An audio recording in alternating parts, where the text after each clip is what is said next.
Hello everyone, welcome to SR tutorials. Friends, ఈ వీడియోలో మనం నీటిపారుదల శాఖకు సంబంధించినటువంటి ఇంపార్టెంట్ న్యూస్ అయితే రావడం జరిగింది ఈనాడు పేపర్లో. సో దీని గురించి చూద్దాం. నీటిపారుదల శాఖలో 130 మందికి 17 ఏళ్లుగా పదోన్నతి కరువు. 2 నుంచి దీక్షకు సిద్ధమవుతున్న ఏఈఈలు అంటూ మనకిచ్చారు ఈనాడు పేపర్లో. ప్రభుత్వ కొలువు అనగానే ఉద్యోగ భద్రతతో పాటు విధుల్లో గుర్తింపు, పదోన్నతులతో ఉన్నత స్థాయి దక్కుతుందనే ఆశ ఉంటుంది. కానీ 2008లో నీటిపారుదల శాఖలో చేరిన సహాయ కార్యదర్శి, నిర్వాహక ఇంజనీర్లు ఏఈఈ 17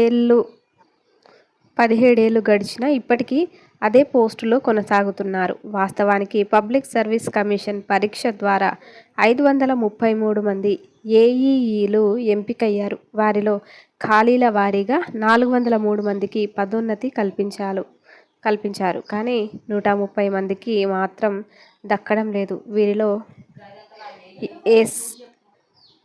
ఎస్టీలు 14, ఎస్సీలు 38, బీసీలు 71, ఇతరులు 7 మంది ఉన్నారు. చేస్తున్న పనికి సరైన గుర్తింపు దక్కక మానసికంగా కుంగిపోతున్నట్లు వారు చెబుతున్నారు. కొన్నేళ్లుగా 100 డిఈ పోస్టులు ఖాళీగా ఉన్నా తమకు పదోన్నతి ఇచ్చి వాటిని భర్తీ చేయడం లేదని వాపోతున్నారు.